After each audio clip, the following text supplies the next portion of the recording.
果想要成功，就一定要立定志向，勇往直前。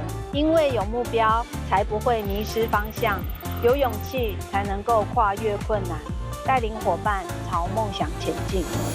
他常讲说，我们要固定的时间做固定的事，固定时间做固定的事情，他做得很好看着他，我们就知道说，我们一定要跟他一样，至少我们要知道固定的时间要做固定的事。丽佳总是以身作则，严格要求自己，但对于伙伴，她总能耐心引导，真心关怀，更经常扮演团队里的开心果。他很会讲笑话，很厉害，他的笑容是可以化解所有的尴尬的。时不时会冒出一两个冷笑话，然后让整个气氛都很开心。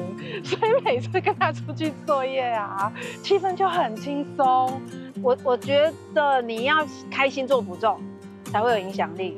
不是说照表操课啦，是我在做这个的同时，我也是开心的做。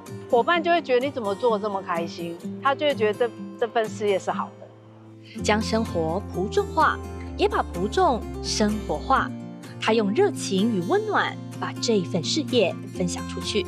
他很会生活化做不重，分享要非常生活化，人家才听得懂，而且他才会也学会生活化分享。因为这才是我们要的，就是复制下去啊！如果你讲得太深，比如说我们是护理人员，以前初期我们去作业就讲得太专业了，后来发现讲这个没办法复制。我们不是拿产品去给他治病，我们是把观念传递给他，所以不用讲得太深，讲得太深他会觉得那你们护理师才做得起来，我们一般人做不起来。做朴重不会孤军奋战，懂得善用资源，借力使力，就能加快前进的速度。自己的能力有限，你不可能靠自己的力量去 hold 一个团队，有时候也要借下线的力，有时候也要借上线的力，大家要互补啊。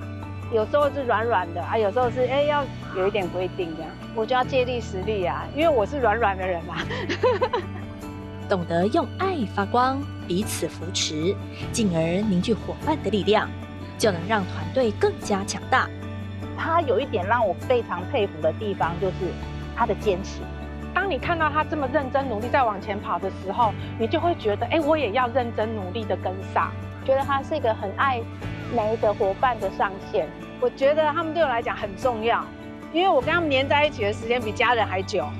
其实我觉得我们是彼此支撑着，有时候也许是我低潮，然后他们很有劲，可是我就是陪着。那有时候是他们可能低潮，我很有劲，所以我们是彼此互相扶持。未来，丽佳要继续用基督的爱做地上的盐和世上的光，让更多人的生命发光发热。